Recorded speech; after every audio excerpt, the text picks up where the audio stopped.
The Mnangagwa government is once again showing its disregard for justice as the Defense Minister Oppah Muchinguri moves to avoid compensation the widow of a man killed by soldiers during the brutal August 1, 2018 post-election protests. Sanapenda mashoko ari kuda panguva ino chinoka kunzi mnangagwa regime iri kubloka compensation of a widow aiwa inoka kunzi ane murume aiwa akashutwa in the brutal August 1 shootings. Not go subscribe or like out on the bell icon.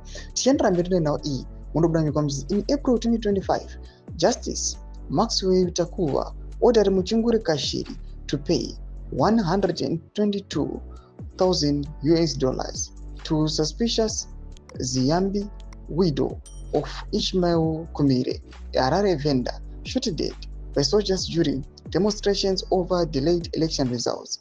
The ruling acknowledged the unlawful killing and included $235 for loss of support and $10,000 for trauma endured by Ziyambi and his children.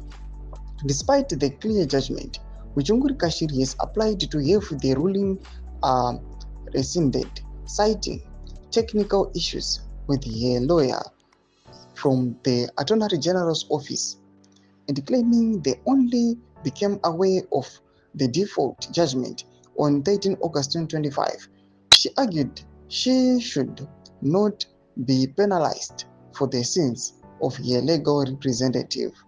The defense minister also dismissed the damages as excessive and unreasonable, seeking to refer the matter back to the High Court registrar for a full hearing, effectively delaying justice for the widow and her family.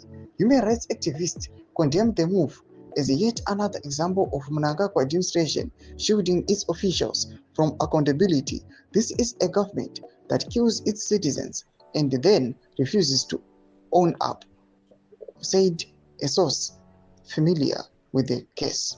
The application by Muchinguri has not yet been scheduled for hearing, leaving the widow waiting for compensation that could help her rebuild her shattered life. Critics say the administration's actions highlight a pattern of impunity and contempt for the rule of law in Zimbabwe. Tichipinda mu-comment awo yatinoona pane mwana yachirwadziwa achitaurawo nhau yake achiti, "They are cold-hearted.